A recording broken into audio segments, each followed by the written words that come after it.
ಎಲ್ರಿಗೂ ನಮಸ್ಕಾರ. ಲೋಕದರ್ಶನ್ ಡಿಜಿಟಲ್ಗೆ ಸ್ವಾಗತ. ನಾನು ವಿದ್ಯಾ. ಬೆಳಗಾವಿಯಲ್ಲಿ ಇಂದು ಕನ್ನಡ ಸಾಹಿತ್ಯ ಭವನ, ವಿಶ್ವಸ್ತ ಮಂಡಳಿ ಮತ್ತು ಜಿಲ್ಲಾ ಚುಟುಕು ಸಾಹಿತ್ಯ ಪರಿಷತ್ ವತಿಯಿಂದ ಮರೆಯಲಾಗದ ಮಹನೀಯರು ಎಂಬ ವಿಶೇಷ ಕಾರ್ಯಕ್ರಮ ಜರುಗಿಸಲಾಯಿತು. ಅದರ ಸಂಪೂರ್ಣ ವಿವರ ಇಲ್ಲಿದೆ. ಇವರ ಸಹಭಾಗಿತ್ವದಲ್ಲಿ ಇವತ್ತು ತಿಂಗಳ ಉಪನ್ಯಾಸ ಹಾಗೂ ಕವಿಗೋಷ್ಠಿಯನ್ನ ಈ ಕಾರ್ಯಕ್ರಮದಲ್ಲಿ ಆಯೋಜಿಸಿದ್ದೀವಿ. ಈ ಕಾರ್ಯಕ್ರಮಕ್ಕೆ ಆಗಮಿಸಿದ ತಮ್ಮೆಲ್ಲರನ್ನು ಆತ್ಮೀಯವಾಗಿ ಬರಮಾಡಿಕೊಳ್ಳುತ್ತಾ, ಇವತ್ತಿನ ಕಾರ್ಯಕ್ರಮದ ವಿಶೇಷತೆ ಅಂದರೆ ಪ್ರೊಫೆಸರ್ ಪ್ರಹ್ಲಾದ್ ಕುಮಾರ್ ಬಾಬೂಜಿಯವರ ಶತಮಾನೋತ್ಸವದ ಸ್ಮರಣೆ ನಿಮಿತ್ತವಾಗಿ ನಾವೆಲ್ಲ ಇವತ್ತು ಕೂಡಿದ್ವಿ. ಈ ಕಾರ್ಯಕ್ರಮದ ಉದ್ಘಾಟಕರಾಗಿ ನಮ್ಮ ಮುಂದೆ ಶ್ರೀ ಎಸ್.ಎಂ. ಕುಲಕರ್ಣಿ ಅಧ್ಯಕ್ಷರು, ಕನ್ನಡ ಸಾಹಿತ್ಯ ಭವನ ವಿಶ್ವಸ್ತ ಮಂಡಳಿ, ಇವರು ದಯವಿಟ್ಟು ವೇದಿಕೆಗೆ ಬರಬೇಕಾಗಿ ವಿನಂತಿ. ಹಾಗೆ ಇವತ್ತಿನ ಕಾರ್ಯಕ್ರಮಕ್ಕೆ ವಿಶೇಷ ಉಪನ್ಯಾಸ ನೀಡಲು ನಮ್ಮೊಂದಿಗಿರುವಂತಹ ಎಲ್ಲರಿಗೂ ಮಾರ್ಗದರ್ಶಕ ಗುರುಗಳಾದ ಜನರ ವಿದ್ವಾಂಸರಾದ ಡಾಕ್ಟರ್ ಬಸವರಾಜ್ ಚಂದ್ರವರು ವೇದಿಕೆಗೆ ಬರಬೇಕಾಗಿ ವಿನಂತಿ.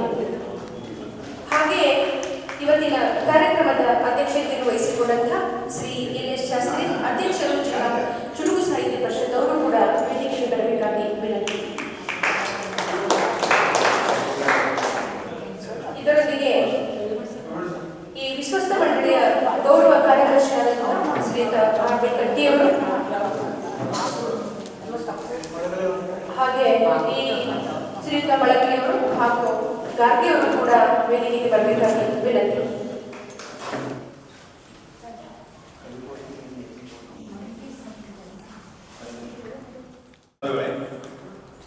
ಎಲ್ಲರಿಗೂ ನಮಸ್ಕಾರ. ತಮಗೆಲ್ಲ ತಿಳಿದಂತೆ ಪ್ರತಿ ತಿಂಗಳು ಆ ತಿಂಗಳು ಜನಿಸಿದಂತಹ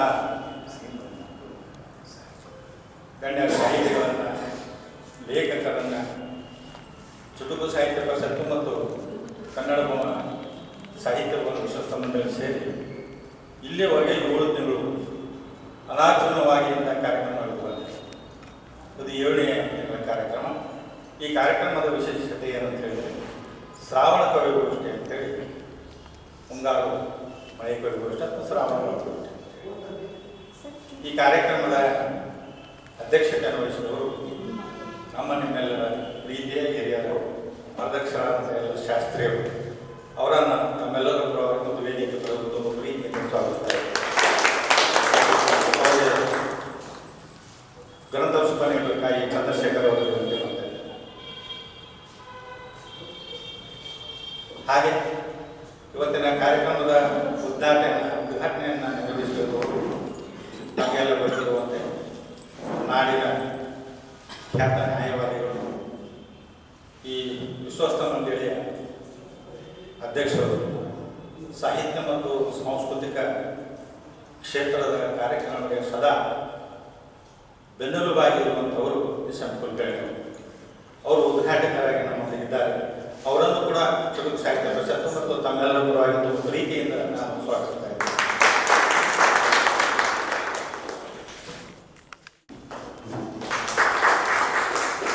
ಹಾಗೆ ತಿಂಗಳ ಉಪನ್ಯಾಸವನ್ನು ನೀಡಲಿರುವವರು ನಮ್ಮೆಲ್ಲರ ಪ್ರೀತಿಯ ಈ ನಾಡಿನ ಖ್ಯಾತ ವಾಗ್ಮಿಗಳು, ಸಹದೇವರು ಆದಂತಹ ಡಾಕ್ಟರ್ ಬಸವರಾಜ್ ಚಂದ್ರವರು. ಅವರನ್ನು ತಮ್ಮೆಲ್ಲರ ಪರವಾಗಿ ಒಂದು ವೇದಿಕೆಯಿಂದ ಪ್ರೀತಿಯಿಂದ ಸ್ವಾಗತಿಸ್ತಾ ಇದ್ದೇನೆ.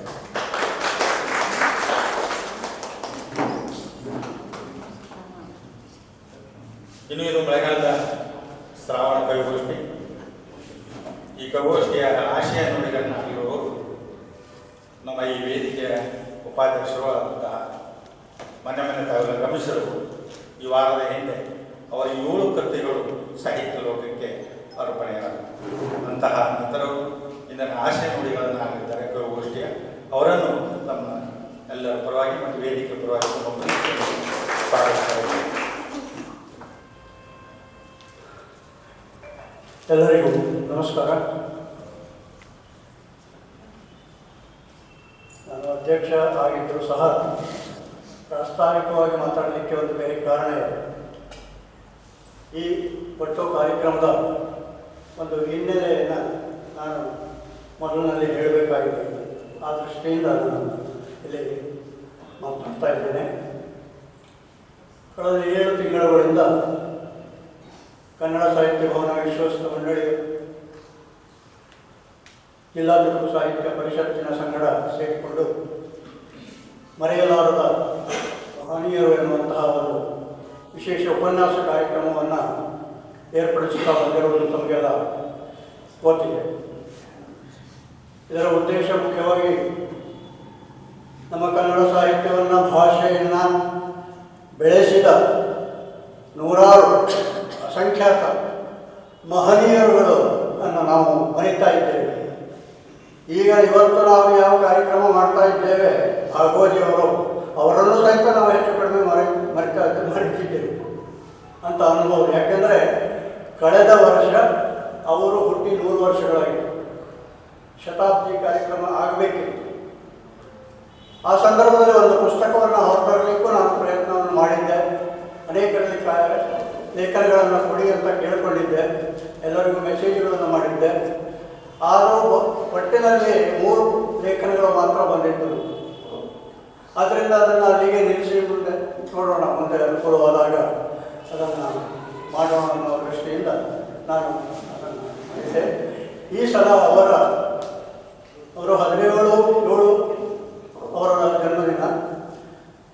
ಇವತ್ತು ನಾವು ಇಲ್ಲಿ ಅವರ 101ನೇ ಜನ್ಮದಿನದ ವಿಶೇಷ ಕಾರ್ಯಕ್ರಮವನ್ನು ಏರ್ಪಡಿಸ್ತಾ ಇದ್ದೇವೆ. ವಿಶೇಷವಾಗಿ ಭಾಗವತಿಯವರ ಹತ್ತಿರದ ಒಡನಾಟವನ್ನು ಹೊಂದಿದ ನಮ್ಮ BS ಗವಿಮಠರವರು, ಇಂಚಲ ಸರ್ ಅವರು, ಜಗಜಂಬಿಯವರು, SM ಕುಲಕರ್ಣಿಯವರು, ಇವರೆಲ್ಲ ಇವತ್ತು ಇಲ್ಲಿದ್ದಾರೆ. RV ಭಟ್ ಅವರಿಗೂ ಬಹುಶಃ ಭಾಗವತಿಯವರ ಒಡನಾಟ ಇತ್ತು, ಅವರ ಜೊತೆಗೆ ಕೆಲಸ ಮಾಡಿರುವಂತ ಅನಿಸ್ತದೆ. ಈ ಎಲ್ಲ ಸಂದರ್ಭವನ್ನು ನಾನು ಬಳಸಿಕೊಂಡು ಈ ತಿಂಗಳು ಕೇವಲ ಒಬ್ಬರ ಬಗ್ಗೆ ವಿಶೇಷವಾಗಿ ಕಾನ್ಸಂಟ್ರೇಟ್ ಮಾಡುವ ದೃಷ್ಟಿಯಿಂದ ಭಾಗವತಿಯವರ ಬಗ್ಗೆ ಮಾತ್ರ ಒಂದು ಉಪನ್ಯಾಸವನ್ನು ಇರಿಸಿಕೊಂಡಿದ್ದೇವೆ. ಸಾಮಾನ್ಯವಾಗಿ ನಾವು 4 ಅಥವಾ 2 ಜನ ಬೇರೆ ಬೇರೆಯವರ ಬಗ್ಗೆ ಭಾಷಣವನ್ನು, ಕಾರ್ಯಕ್ರಮವನ್ನು ಹೇಳ್ತಾ ಬಂದಿದ್ದೇವೆ. ನಮ್ಮ ಭಾಗ್ಯ ಏನು ಅಂದರೆ, ನಾವು ಕನ್ನಡದಲ್ಲಿ ಲೆಕ್ಕವಿಲ್ಲದಷ್ಟು ಅಸಂಖ್ಯಾತ ಪ್ರತಿಭಾವಂತರನ್ನು, ಮಹನೀಯರುಗಳನ್ನು ನೋಡಿದ್ದೇವೆ, ಕೇಳಿದ್ದೇವೆ, ಈಗಾಗಲೇ ಬರ್ತಿದ್ದೇವೆ ಕೆಲವರನ್ನ. ಈ ಸಲ ಈ ತಿಂಗಳಲ್ಲಿ ಹುಟ್ಟಿದವರಲ್ಲಿ ಡಾಕ್ಟರ್ ಸಹಜ ನಾಗವತಿಮಠ ಅವರು, ಆಮೇಲೆ ಪ್ರಭು ಕುಲಕರ್ಣಿಯವರು, ಇವರು ಭಾಗವತಿಯವರ ತಂದೆ, ಬಹಳ ದೊಡ್ಡ ಅರ್ಥಶಾಸ್ತ್ರ ಛಂದಶಾಸ್ತ್ರ ವಿದ್ವಾಂಸರು. ಅದೇ ರೀತಿಯಾಗಿ ಕನ್ನಡ ನಾಡುಗಳಿಗಾಗಿ ಇರುವಂತಹ ವಿದೇಶಿ ವ್ಯಕ್ತಿ BL ರೈಸ್ ಅವರು ಈ ತಿಂಗಳಲ್ಲಿ ಹುಟ್ಟಿದ್ದು. ಹಾಗೆಯೇ ಬಹಳ ದೊಡ್ಡ ಕಥೆಗಾರ, ಕಾದಂಬರಿಕಾರ ಜಯತೀರ್ಥ ರಾಜಪುರೋಹಿತ್ ಅವರು ಸಹ ಈ ತಿಂಗಳಲ್ಲಿ ಹುಟ್ಟಿದ್ದು. ಮತ್ತು ಪತ್ರಕರ್ತರ ಅತ್ಯಂತ ಹಿರಿಯ ಪತ್ರಕರ್ತರಾಗಿದ್ದ ಸಿದ್ದನಹಳ್ಳಿ ಕೃಷ್ಣ ಶರ್ಮಾ ಅವರು ಈ ತಿಂಗಳಲ್ಲಿ ಹುಟ್ಟಿದ್ದು. ಈ ರೀತಿಯಾಗಿ ಇನ್ನೂ ಅನೇಕ ಮಹನೀಯರುಗಳು ಈ ತಿಂಗಳಲ್ಲಿ ಜನಿಸಿದ್ದಾರೆ. ಅವರಲ್ಲಿ ನಾವು ಸಾಂಕೇತಿಕವಾಗಿ ಇವತ್ತು ಭಾಗವತಿಯವರ ನೆನಪನ್ನು ಮಾಡಿಕೊಡ್ತಾ ಇದ್ದೇವೆ. ಮುಂದಿನ ತಿಂಗಳು ಮತ್ತೆ ಕೆಲವು ಕಾರ್ಯಕ್ರಮಗಳು ನಡೀತವೆ. ದಯವಿಟ್ಟು ಇಂತಹ ಕಾರ್ಯಕ್ರಮಗಳನ್ನು ಎಲ್ಲರೂ ಹಾಜರಾಗಿ ಆ ಮಹನೀಯರಿಗೆ ನಾವು ಗೌರವ ಸಲ್ಲಿಸಬೇಕು ಅಂತ ನನ್ನ ಒಂದು ಸವಿನಯ ಪ್ರಾರ್ಥನೆ. ಮಕ್ಕಳಿಗೆ ಮುಟ್ಟಬೇಕು, ಯುವ ಪೀಳಿಗೆಗೆ ಮುಟ್ಟಬೇಕು ಈ ವಿಚಾರ. ಆ ದೃಷ್ಟಿಯಿಂದ ಆದಷ್ಟರ ಮಟ್ಟಿಗೆ ಯುವ ಪೀಳಿಗೆಯವರು, ಮಕ್ಕಳು ಈ ಕಾರ್ಯಕ್ರಮಕ್ಕೆ ಬಂದರೆ ಬಹಳ ಚಲೋ ಆಗ್ತದೆ ಅಂತ. ಯಾಕಂದರೆ ಅನೇಕ ಮಹನೀಯರ ಬಗ್ಗೆ ಈಗಿನ ಪೀಳಿಗೆ ಏನೂ ಗೊತ್ತೇ ಇಲ್ಲ, ಎಲ್ಲವೂ ಮರೆತು ಬಿಟ್ಟಿದ್ದಾರೆ. ಆಗಸ್ಟ್ ತಿಂಗಳಲ್ಲಿ, ಮುಂದಿನ ತಿಂಗಳಲ್ಲಿ ಗರುಡ ಸದಾಶಿವ ಜನ್ಮದಿನ, ಹಾಗೆಯೇ KV ಅಯ್ಯರ್ ರೂಪದರ್ಶಿ, ಶಾಂತವಾದಂತಹ ಕಾದಂಬರಿಗಳನ್ನು ಬರೆದವರು, ಕಾವ್ಯಾನಂದರು, ವಿಶೇಷವಾಗಿ ಸತ್ಯ ಪುರಾಣಿಕರು, ಚಿತ್ತಾರರು, DC ಪಾವತಿಯವರು, ವಿಕ್ರಮ್ ಗೋಕಾಕರು, NK ಅವರು, ಮುನ್ನರಗಾರರು, T ಸುನಂದಮ್ಮ ಅವರು, ಇವರೆಲ್ಲ ಆಗಸ್ಟ್ ತಿಂಗಳಲ್ಲಿ ಜನಿಸಿದವರು.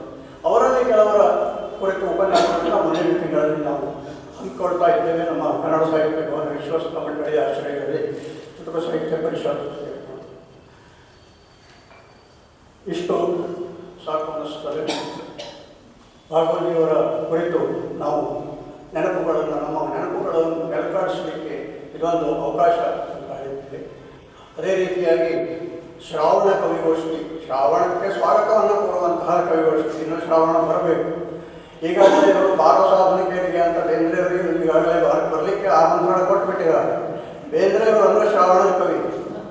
ಆದ್ದರಿಂದ ನಾವು ಈ ಶ್ರಾವಣಕ್ಕೆ ಸ್ವಾಗತವನ್ನು ಕೋರುವಂತಹ ಒಂದು ಕವಿಗೋಷ್ಠಿಯನ್ನು ಇಲ್ಲಿ ಇದನ್ನು ಇರಿಸಿಕೊಂಡಿದ್ದೇವೆ. ಅನೇಕ ಸಾಹಿತಿಗಳು, ಸಾಹಿತ್ಯಾಸಕ್ತರು, ಬಹಳ ತೂಕದ ಜನ ಇಲ್ಲಿ ಬಂದಿದ್ದಾರೆ. ಅವರೆಲ್ಲರನ್ನು ಮತ್ತೊಮ್ಮೆ ತಮ್ಮೆಲ್ಲರ ಪರವಾಗಿ ಸ್ವಾಗತಿಸಿ ನನ್ನ ಮಾತನ್ನು ಮುಗಿಸ್ತೇನೆ.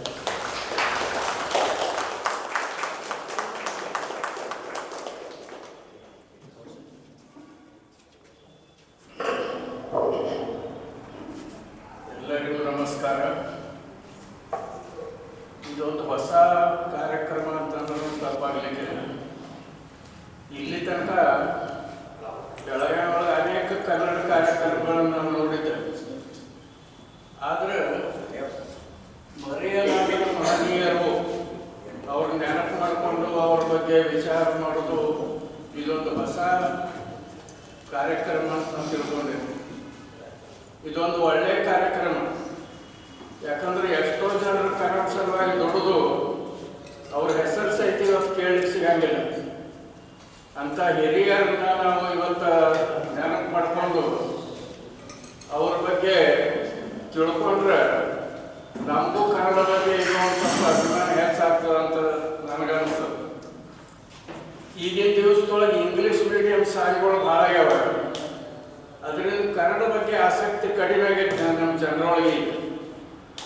ಹೊಸ ಹುಡುಗರಂತೂ ಕನ್ನಡ ಪೇಪರ್ ಓದೋದು ತಯಾರಿಲ್ಲ, ಕನ್ನಡ ಪುಸ್ತಕ ಓದಲಿಕ್ಕೆ ತಯಾರಿಲ್ಲ. ಆದ್ರೆ ಅವ್ರಿಗೆ ಕನ್ನಡ ಬಗ್ಗೆ ಹೆಂಗೆ ನಾವು ಇಂಟ್ರೆಸ್ಟ್ ಮಾಡ್ಬೇಕು ಇವತ್ತ. ಅದ್ರ ಸಲುವಾಗಿ ನಾವು ಇಂಥ ಮಹನೀಯರ ಇತಿಹಾಸವನ್ನು ಅವ್ರ ಮುಂದೆ ಹೇಳಿದ್ರೆ ಅದು ಹೆಚ್ಚು ಪರಿಣಾಮಕಾರಿ ಆಗ್ತದೆ ಅಂತ ನನಗನ್ನಿಸ್ತದೆ. ಕೆ ಭಾಗೋಜಿ ಅವರು ನನ್ನ ಗುರುಗಳು. ನಾ ಕಾಲೇಜ್ನೊಳಗಿದ್ದಾಗ ಫಸ್ಟ್ ಇಯರ್ ಸೈನ್ಸ್ ಮತ್ತು ಇಂಟರ್ ಸೈನ್ಸ್ ಇದ್ದಾಗ ನಮ್ಮ ಕನ್ನಡ ಕಲಿಸ್ತಿದ್ರು. ಅವರ ಭಾಷಣ ಶುರು ಮಾಡಿದ್ರೆ ಒಂದು ಪೀರಿಯಡ್ ಹೆಂಗೆ ಮುಗೀತು ಗೊತ್ತಾಗ್ತಿದ್ದಿಲ್ಲ ನಮ್ಗೆ. ಅಷ್ಟು ಅಸ್ಖಲಿತವಾದಂಥ ಕನ್ನಡ ಮಾತಾಡೋರು. ಕನ್ನಡ ಕೇಳ್ಕೊತ ಕೊಡ್ಬೇಕು ಅನಿಸ್ತಿತ್ತು ಅವಾಗ. ಅಂಥ ಕನ್ನಡ ಭಾಷಣಗಳನ್ನ ಈಗ ಕೇಳಿ ಸಿಗುವುದು ಕಠಿಣ ಆಗಿದೆ. ಈ ಕನ್ನಡದೊಳಗೆ ಅರ್ಧ ಇಂಗ್ಲೀಷ್ ಶಬ್ದ ಯೂಸ್ ಮಾಡೋದು ಹೆಚ್ಚಾಗಿದೆ. ಆದ್ರೂ ಇವತ್ತಿನ ಭಾಷಣಕಾರ ಏನಿದ್ದಾರೆ ಅವರು ಭಾಗೋಜಿ ಅವ್ರ ಪದ್ಧತಿಯಿಂದ ಮಾತಾಡ್ತಾರೆ ಅಂತ ನನಗೆ ಗೊತ್ತು. ಇವತ್ತು ಅವ್ರ ಭಾಷಣ ಕೇಳಲಿಕ್ಕಂತಾನೆ ಬಂದೇನೆ ಇವತ್ತು. ಯಾಕಂದ್ರೆ ಇಂಥ ಚಲೋ ಕನ್ನಡ ಭಾಷಣಗಳನ್ನು ಕೇಳಲಿಕ್ಕೆ ಸಿಗುದೇ ಇವತ್ತಿನ ದಿವಸದೊಳಗೆ ಕಠಿಣ ಆಗಿದೆ.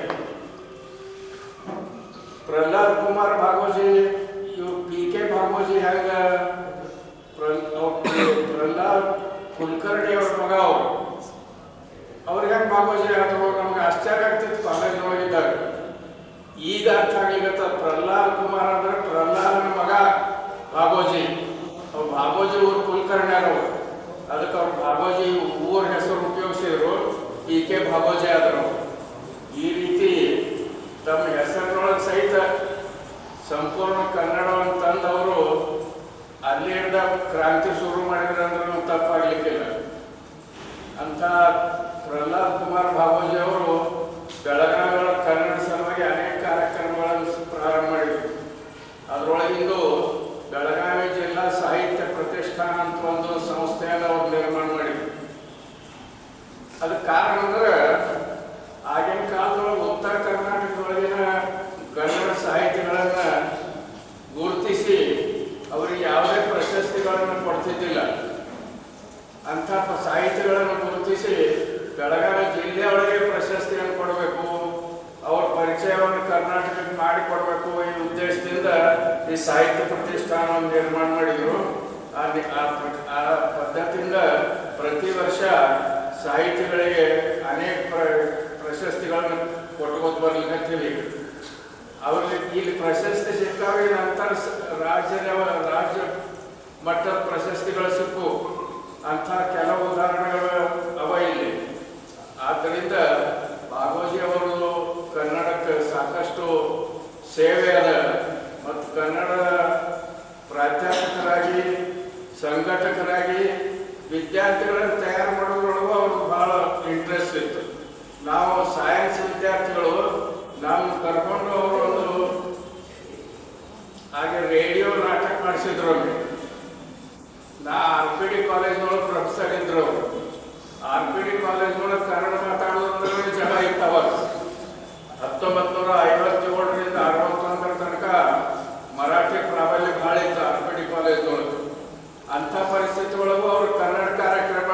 ಮಾಡಿಸ್ತಿದ್ರು. ಅಲ್ಲಿ ಗ್ಯಾಲರಿಂಗ್ದೊಳಗೆ ಕನ್ನಡ ಕಾರ್ಯಕ್ರಮ ಶುರುವಾದ ಕೂಡಲೇ ಅವ್ರು ಹುಯಿ ಅಂತ ದಂಗೆ ಹಾಕೋರು ಮರಾಠಿ ಜನರು. ದಂಗೆ ಬೇಕಾದಷ್ಟು ಹಾಕಲಿ ಅವ್ರಿಗೆ ಕಾರ್ಯಕ್ರಮ ಮಾಡ್ರಿ ಅಂತ ಹೇಳೋರು. ಈ ರೀತಿ ಕನ್ನಡ ಕಾರ್ಯಕ್ರಮಗಳನ್ನು ಬೆಳೆಸಿದಂಥ ಬಾಬೂಜಿ ಅವರ ಸ್ಮರಣೆ ಇವತ್ತು ಮಾಡ್ಲಿಕ್ಕತ್ತೀರಿ. ಅದಕ್ಕೆ ನಾನು ಈಗಿನ ಸಂಘಟಕರನ್ನ ಅಭಿನಂದಿಸ್ತೇನೆ. ಮತ್ತು ಬಾಬೂಜಿ ಅವರ ಬಗ್ಗೆ ಕೇಳುವ ಆಸಕ್ತಿ ನನಗೂ ಇರೋದ್ರಿಂದ ನನ್ನ ಭಾಷಣಗಳನ್ನ ಇಲ್ಲೇ ಮುಗಿಸಿ ನಾನು ಭಾಷಣ ಕೇಳಿ ಕೊಡ್ತೀನಿ. ಹೇಗೆ ನಮಸ್ಕಾರ. ಸಂಘ ಲಿಂಗರಾಜರ ದತ್ತಕವನ್ನು ಪ್ರಿವಿ ಕೌನ್ಸಿಲ್ ಬಾಂಬೆಯಲ್ಲಿ ಪ್ರಶ್ನೆ ಮಾಡಿದರು, ಕೋರ್ಟ್ ಕಚೇರಿ ಅಲದಾಡಿದರು. ಆ ರೀತಿಯಲ್ಲಿ ವಾಮನ ಅನ್ನುವಂಥ ಈ ಬಾಲಕನನ್ನು ದತ್ತು ತಗೊಂಡ್ರು, ಅದು ಮಾನ್ಯ ಆಗಲಿಲ್ಲ. ಇಲ್ಲಿ ಹುಟ್ಟಿದ ಮನೆಗೂ ಇಲ್ಲ, ಅಲ್ಲಿ ದತ್ತಕ ಕೊಟ್ಟ ಮನೆಗೂ ಇಲ್ಲ. ಅತಂತ್ರವಾದ ಪರಿಸ್ಥಿತಿಯಲ್ಲಿ ವಾಮನ ತನ್ನ ಸಾಧನೆಯನ್ನು ಮುಂದುವರಿಸಿದರು. ಅವರು ಬಹಳ ತ್ರಾಸಪಟ್ಟು ಅಭ್ಯಾಸವನ್ನು ಮಾಡಿದರು ಅನ್ನೋದನ್ನು ಅದರ ಬಗ್ಗೆ ನಾವು ಇತಿಹಾಸವನ್ನು ನೋಡಿದಾಗ ಗೊತ್ತಾಗ್ತದೆ. BA, B.Ed, MA ಮೊದಲು ಅವರು TCH ಮಾಡಿದರು. ನಮ್ಮ KLE ಸಂಸ್ಥೆಯ CC ಬಸವನಾಡ್ ಸಂಸ್ಥೆಯಲ್ಲಿ SD ಇನ್ಸಲ್ಲರ ಶಿಷ್ಯರು. SD ಇನ್ಸಲ್ ಅಂತವರು ಬಾಬೂಜಿಯವರು. ಬಾಬೂಜಿಯವರಿಗೆ ಇವರು ಶಿಷ್ಯರು. ನೋಡಿ, ಇವೆಲ್ಲ ಹೆಂಗೆ, ಇವೆಲ್ಲ ಒಂಟಿಯನ್ನು ನಾವು ನೋಡಿದರೆ ಯಾರು ಇತಿಹಾಸವನ್ನು ತಿಳ್ಕೋತಾರೆ ಅವರು ಇತಿಹಾಸವನ್ನು ನಿರ್ಮಿಸ್ತಾರೆ. ಆ ಹಿನ್ನೆಲೆಯಲ್ಲಿ 8ನೇ ವರ್ಷಕ್ಕೆ ದತ್ತಕ್ಕೆ ಹೋದಂಥ ಹುಡುಗ ವಾಮನ ಮುಂದೆ ತ್ರಿವಿಕ್ರಮನಾಗಿ ಬೆಳೆದದ್ದೇನದಲ್ಲ, ಅದು ಸಾಮಾನ್ಯವಾದಂಥ ಕಥೆ ಅಲ್ಲ. ಅದೊಂದು ಹೋರಾಟದ ಕಥೆ. ಅವರ ಬದುಕು ಹೋರಾಟದ ಮೇಲೆ ಹೋರಾಟ. 2ನೇ ಪತ್ನಿ ಅನ್ನೋರು ಆದರು, ಒಬ್ಬ ಮಗನೂ ಆದ, MBBS ಓದಿದರು. ಅವೆಲ್ಲ ನಾವು ಖಾಸಗಿ ಬದುಕಿನ ಬಗ್ಗೆ ಮಾತಾಡೋದು ಬೇಡ. ಇವ್ರಿಗೊಬ್ಬ ತಂಗಿನೂ ಇತ್ತು, ಭಾಗವಹಿಸ್ತಾರೆ. BK ಮಾಡಲ್ ಹೈಸ್ಕೂಲ್ನಲ್ಲಿ ಬಹಳ ಒಳ್ಳೆಯ ಶಿಕ್ಷಕಿ. ಎಷ್ಟು ಬಡ ಹುಡುಗರಿಗೆ ಅವರು ಸಹಾಯ ಮಾಡಿದರು. ಅವರ ಕೊನೆ ವೃದ್ಧಾಶ್ರಮ. ಇವತ್ತಿಗೂ ನಾನು ಮಾಡಲ್ ಹೈಸ್ಕೂಲ್ ವಿದ್ಯಾರ್ಥಿಯಾಗಿ ನಾನು ಇದನ್ನು ಬಹಳ ಸಮೀಪದಿಂದ ನೋಡಿದ್ದೇನೆ. ಎಷ್ಟು ಹುಡುಗರಿಗೆ ಅವರು ಇವತ್ತು ಕಲಿಸಿದರು. ಒಂದು ಉದಾಹರಣೆ ಹೇಳ್ತೇನೆ ನಿಮಗೆ. ಆದರ್ಶ್ ಬೆಲ್ಲರ್ ಮತ್ತು ಮುಂಗುರುವಾಡಿಯವರು ಇಬ್ಬರು ಪ್ರಸಿದ್ಧ ವೈದ್ಯರು. ಮುಂಗುರುವಾಡಿಯವರು ಧಾರವಾಡದಾಗ SDMದಲ್ಲಿ, ಆದರ್ಶ್ ಬೆಲ್ಲರ್ KLE ಇದ್ದರು. ಈಗಿಲ್ಲೇ ಕೊಲ್ಹಾಪುರ ಸರ್ಕಲ್ನಲ್ಲಿ ಸ್ವಂತ ವಿಶ್ವರತ್ನ ಅನ್ನೋ ಆಸ್ಪತ್ರೆ. ಒಂದು ಮಾತಿಗೆ ನಾವು ಇಂಗ್ಲೀಷ್ ಮೀಡಿಯಮ್ ಓದಿಸಿದ್ದವರು ತಿಳ್ಕೋಬೇಕು. ಕನ್ನಡ ಮೀಡಿಯಂನಲ್ಲಿ ಓದಿದ ಹುಡುಗರು ಇವರು ಏನು ಕಲಿಬೇಕಾಗಿತ್ತು? ಕಾರ್ಡಿಯಾಕ್ದಲ್ಲಿ ಅವರು ಎಕ್ಸ್ಪರ್ಟ್ ಆದರ್ಶ್ ಬೆಲ್ಲರ್. ಇವೆಲ್ಲ ನಾವು ಯಾಕೆ ಹೇಳಬೇಕು ಅಂದರೆ, ಇವತ್ತು ತಂದೆ ತಾಯಿಗಳ ಹುಚ್ಚು. ಇಂಗ್ಲೀಷ್ ಕಲಿತ್ರನ ನಮ್ಮವರು ಉದ್ಧಾರ ಆಗ್ತಾ ಇಲ್ಲ. ನಾವೆಲ್ಲ ಕನ್ನಡ ಗಂಡು ಮಕ್ಕಳ ಶಾಲೆಯಲ್ಲಿ ಓದಿದಂಥವು. ನಮಗೇನು ಕಡಿಮೆ ಆಯಿತು? ನಮ್ಮ ಮಕ್ಕಳು ಸರ್ಕಾರಿ ಕನ್ನಡ ಶಾಲೆಯಲ್ಲಿ ಓದಿದ್ರು ಇಬ್ಬರು, ಏನೂ ಕಡಿಮೆ ಆಗಿಲ್ಲ. ಅದೊಂದು ಭ್ರಮೆ. ಆ ನಂತರದಲ್ಲಿ ನಾವು ಮಾಡಲ್ ಹೈಸ್ಕೂಲ್ ಅಂತ ಅಲ್ಲಿಯ ಶಿಕ್ಷಕರು, ಲಿಂಗರಾಜ್ ಕಾಲೇಜಿನ ಶಿಕ್ಷಕರು, ಅವರ ಮೂಲಕವಾಗಿ ನಾವು ಆ ಪರಿಣತಿಯನ್ನು ಪಡೆದು ನಮ್ಮ ವ್ಯಕ್ತಿತ್ವವನ್ನು ನಾವು ರೂಪಿಸಿಕೊಂಡು, ಹಾಗೆ ಆಗಿನ ಕಾಲ ಉದ್ಯೋಗಕ್ಕೆ ತಕ್ಕ ಶಿಕ್ಷಣ, ಶಿಕ್ಷಣಕ್ಕೆ ತಕ್ಕ ಉದ್ಯೋಗ ಇತ್ತು. ಆದರೆ ಸ್ಪರ್ಧೆ ಇರಲಿಲ್ಲ, ಅವಕಾಶಗಳು ಕಡಿಮೆ. ಈಗ ಸ್ಪರ್ಧೆ ಭಾಳದ, ಅವಕಾಶವೂ ಕಡಿಮೆ ಇದಾವ. ಯಾಕಂದ್ರೆ ನೌಕರಿ ಇಲ್ಲವೇ ಇಲ್ಲ. ಅಂಥದ್ರಲ್ಲಿ ಅವರು ಮುಂಬೈ ವಿಶ್ವವಿದ್ಯಾಲಯದಿಂದ MA ಪರೀಕ್ಷೆಯಲ್ಲಿ ಪ್ರಥಮ ರ್ಯಾಂಕ್ ಪಡೆದು ಅವರು ಪಾಸಾದ. ಬಾಬೂಜಿಯವರ ಅಭ್ಯಾಸ, ಕಾವ್ಯ, ಶಾಸ್ತ್ರ, ವ್ಯಾಕರಣ, ಭಾಷೆ ಎಲ್ಲದರಲ್ಲಿಯೂ ಅವರೊಬ್ಬರ ಸವ್ಯಸಾಚಿ. ಅದಕ್ಕಾಗಿ ಅಂಥವರ ಒಂದು ಬದುಕಿಗೆ ಒಂದು ದಂಡಿ ಸಿಕ್ಕಿದ್ದು 1954. ಇಂತಹ ವಿಶೇಷ ಸುದ್ದಿಗಳಿಗಾಗಿ ಲೋಕದರ್ಶನ್ ಡಿಜಿಟಲ್ ಅನ್ನು ಫಾಲೋ ಮಾಡ್ರಿ.